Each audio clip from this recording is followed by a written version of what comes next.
Fundamental physics society की इस चर्चा में मैं अंजना शर्मा आपका स्वागत करती हूँ। आज का टॉपिक है, क्या विज्ञान का भगवान समझे जाने वाले न्यूटन के 335 वर्ष पुराने तीसरे नियम में संशोधन संभव है।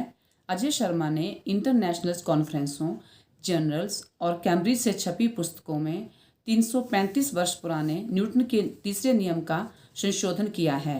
संशोधन की वजह उन्होंने यह बताई है कि न्यूटन का तीसरा नियम वस्तु के आकार की अनदेखी करता है। वैज्ञानिक कहते हैं कि रॉकेट की लॉन्चिंग न्यूटन के तीसरे नियम पर आधारित है, पर रॉकेट और आतिशबाजी की खोज और वर्किंग न्यूटन से लगभग 500 से 600 साल पहले ही हो चुकी थी।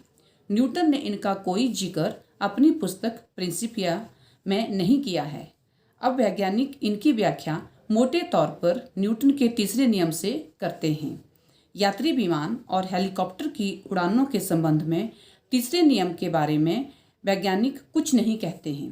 वस्तु के आकार को समझने के लिए अभी तक भी वैज्ञानिकों ने प्रयोग ही नहीं किए हैं। इस विषय पर हमने अजय शर्मा से कुछ सवाल जवाब किए।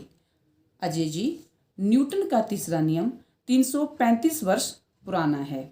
आप इसमें संशोधन की बात कर रहे हैं। क्या अरबों लोग इसे गलत पढ़ाते या समझते रहे हैं? वैज्ञानिक तीसरे नियम को अधूरे ढंग से पढ़ा और समझ रहे हैं। कई अवस्थाओं में यह नियम लागू ही नहीं होता और पिछले 335 वर्षों में चेक ही नहीं हुआ है। मैं यह कह रहा हूँ कि इतने पुराने नियम को सभी अवस्थाओं में चेक करो। नियम को सभी अवस्थाओं में चेक करने से इसकी खामियां जग जाहिर हो जाती हैं। यह नियम पूरी तरह सही नहीं है। 335 वर्षों से नियम की कई खामियां छिपी हैं। मैं इनको वैज्ञानिक ढंग से उजागर कर रहा हूँ। या किन किन अवस्थाओं में पिछले 335 वर्षों में चेक नहीं हुआ है? न्यूटन का तीसरा नियम वस्तु के आकार के बारे में चेक नहीं हुआ है। वस्तु के आकार भिन्न भिन्न हो सकते हैं, जैसे गोल, अर्धगोल, छतरीनुमा, शंकु, त्रिभुज, चतुर्भुज, लंबी पाइप, फ्लैट या अनियमित आकार आदि। परिमाणात्मक तौर पर तीसरा नियम किसी भी आकार के लिए सिद्ध नहीं हुआ है, पर इसे सभी आकारों के लिए सही माना जा रहा है। विज्ञान की दृष्टि से यह सही नहीं है। अजय जी, आप साधारण प्रयोगों द्वारा वस्तु के आकार के प्रभाव को कैसे सिद्ध कर सकते हैं? न्यूटन के तीसरे नियम के मुताबिक हर क्रिया के समान और विपरीत प्रतिक्रिया होती है। यहाँ वस्तु का आकार कहीं पिक्चर में नहीं आता है। मान लो हमारे पास अलग अलग आकारों की 1 किलोग्राम की वस्तुएं हैं। सभी वस्तुएं रबर की हैं, अर्थात सभी की संरचना बिल्कुल समान है। इस तरह भार और संरचना एक जैसी है, सिर्फ आकार ही अलग अलग हैं। अगर हम गोल गेंद को 1 मीटर की ऊंचाई से गिराते हैं तो यह उछलकर 1 मीटर की ऊंचाई तक वापस आ जाती है। इस तरह क्रिया और प्रतिक्रिया बराबर हुए। यहाँ न्यूटन का नियम सही है, पर इसके लिए कुछ स्थितियाँ भी अनुकूल होनी चाहिए। यहाँ हमने गोल वस्तु को कंसीडर किया है। जब हम रबर की थालीनुमा या फ्लैट वस्तु को 1 मीटर की ऊंचाई से गिराते हैं तो यह फ्लैट वस्तु 1 मीटर की ऊंचाई से कम उछलती है। फ्लैट वस्तु के लिए प्रतिक्रिया क्रिया से कम हुई। इस अवस्था में न्यूटन का नियम सही नहीं है। यहाँ इसका संशोधन जरूरी है। इन प्रयोगों की व्याख्या करने के लिए आपने न्यूटन के तीसरे नियम को कैसे संशोधित किया है? न्यूटन के तीसरे नियम के अनुसार क्रिया और प्रतिक्रिया हमेशा बराबर और विपरीत होते हैं, जबकि संशोधित नियम के मुताबिक क्रिया प्रतिक्रिया से कम, ज़्यादा या बराबर भी हो सकती है। इस तरह अजय का नियम एक विस्तृत नियम है और न्यूटन का नियम उसकी एक विशेष अवस्था है। आप या भी कहते हैं कि न्यूटन के तीसरे नियम के अनुप्रयोगों या एप्लीकेशंस न्यूटन से 500 से 600 वर्ष पहले भी होते थे। इस तरह न्यूटन का महत्व बहुत कम हो गया है। आप कह रहे हैं कि इसके एप्लीकेशंस तो पहले भी विज्ञान में थे, आप तो न्यूटन के पीछे ही पड़ गए हैं। कृपया समझने की कृपा करें। I am student of Newton's work. मेरा यह प्रयास है कि सच को सही और वैज्ञानिक ढंग से सामने लाऊं, चाहे सच कितना भी कड़वा क्यों ना हो। वैज्ञानिक गर्व के साथ कहते हैं, देखो रॉकेट और आतिशबाजी न्यूटन के नियमों के अनुसार उड़ते हैं। वाकई न्यूटन महान हैं और महान थे। बच्चे जो आतिशबाजी उड़ाते हैं वह भी रॉकेट का एक छोटा सा रूप है। न्यूटन ने तीसरा नियम 1686 में अपनी पुस्तक प्रिंसिपिया में दिया था, पर चीनी वैज्ञानिकों ने 11वीं शताब्दी में आतिशबाजी 500-600 वर्ष पहले ही बना ली थी। उन्हें न्यूटन के तीसरे नियम की ज़रूरत ही नहीं पड़ी। वे पीटर साल्ट, पोटाशियम नाइट्रेट, गंधक या पिसे हुए कोयले का इस्तेमाल करते थे। वे रॉकेटों को flying arrows of flying fire कहते थे।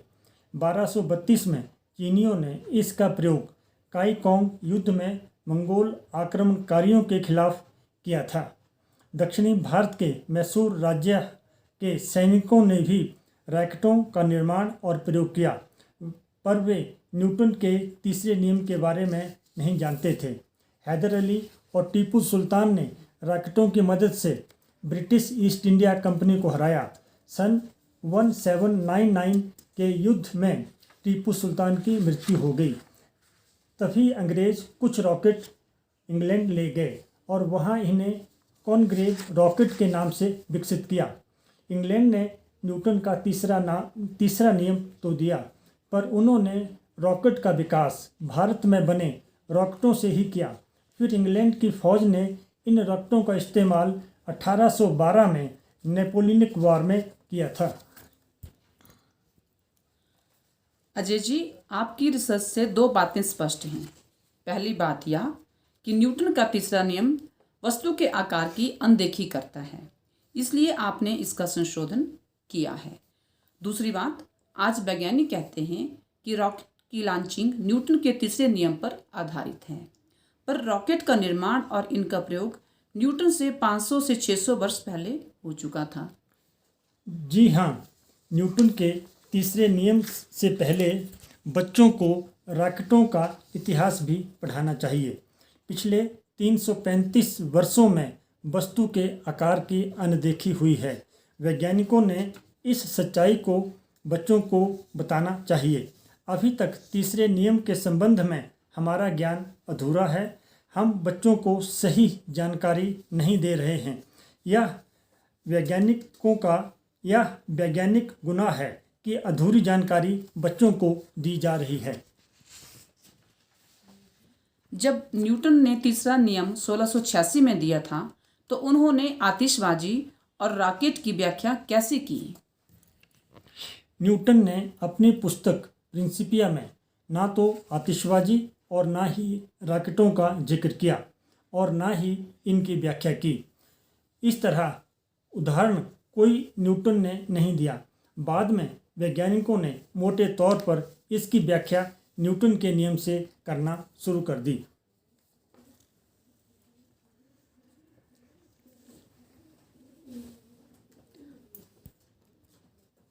आज वैज्ञानिक 500 से 600 साल पहले खोजे हुए आतिशबाजी और रॉकेट की व्याख्या न्यूटन के तीसरे नियम से कैसे करते हैं? वैज्ञानिक मानते हैं कि धुआं, चिंगारियां और गैसें आदि पीछे की तरफ निकलती हैं। इस धक्के से आतिशबाजी और रॉकेट आगे जाते हैं। पर कितना धुआं, चिंगारियां और गैसें आदि पीछे निकलती हैं और कितना आतिशबाजी या रॉकेट आगे जाते हैं, इसका जवाब ना इसरो, नासा और दूसरे अंतरिक्ष संस्थानों के पास भी नहीं है, क्योंकि इसे मापा ही नहीं गया है। सिर्फ इतना कहना कि धुआं, चिंगारियां और गैसें आदि पीछे निकलती हैं और धक्के से आतिशबाजी और रॉकेट आगे बढ़ते हैं। यह गुणात्मक व्याख्या है, परिमाणात्मक नहीं। This is qualitative interpretation, not quantitative interpretation. यात्री विमान और हेलीकॉप्टर भी रॉकेट की तरह उड़ते हैं, पर उनसे धुआं, चिंगारियां और गैसें आदि पीछे नहीं निकलती हैं। तो क्या यात्री विमान और हेलीकॉप्टर में न्यूटन का नियम नहीं लगता है?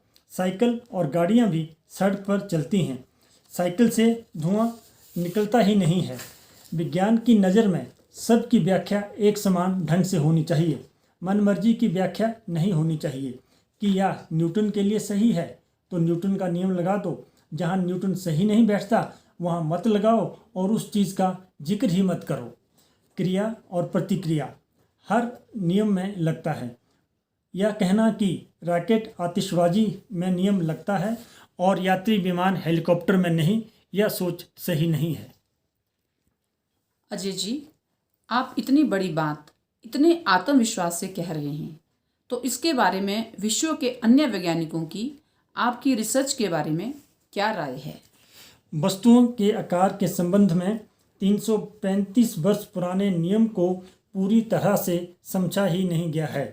इन प्रयोगों की मौलिकता या ओरिजिनलिटी को विश्व के कई वैज्ञानिकों ने स्वीकार किया है। इनमें लोयोला यूनिवर्सिटी शिकागो के प्रोफेसर गॉर्डन पी रामसी, जो American association of physics teachers के प्रेसिडेंट भी हैं, शामिल हैं। Council of scientific and industrial research New Delhi के डायरेक्टर ने नेशनल फिजिकल लेबोरेटरी और senior principal scientist BPS Awana के माध्यम से इन प्रयोगों को उचित ठहराया है। उन्होंने इन प्रयोगों को करने की सलाह दी है।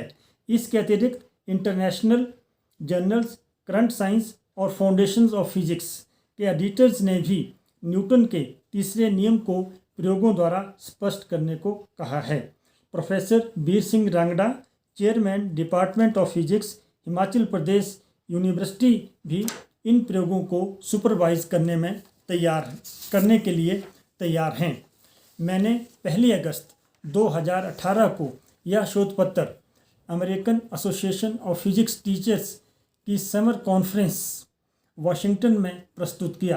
प्रस्तुति के दौरान एक अमेरिकन वैज्ञानिक ने कहा, अजय, अगर आप न्यूटन के तीसरे नियम में प्रयोगों द्वारा वस्तु के आकार के प्रभाव को सिद्ध कर देते हैं तो भारत नोबेल प्राइज़ का हकदार होगा।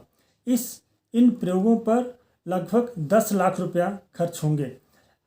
अजय शर्मा सरकार से मांग कर रहे हैं कि यह राशि यूनिवर्सिटी के फिजिक्स डिपार्टमेंट के चेयरमैन प्रोफेसर बीर सिंह रांगड़ा को दी जाए ताकि वे इन प्रयोगों को करवा सकें। अजय जी, हम भगवान से प्रार्थना करते हैं कि आपका आत्मविश्वास यूं ही बना रहे, सरकार आपकी मदद करे और भारत के लिए आप नोबेल प्राइज़ लाएं। हमारी शुभकामनाएं आपके और आपके सकारात्मक जुनून के साथ।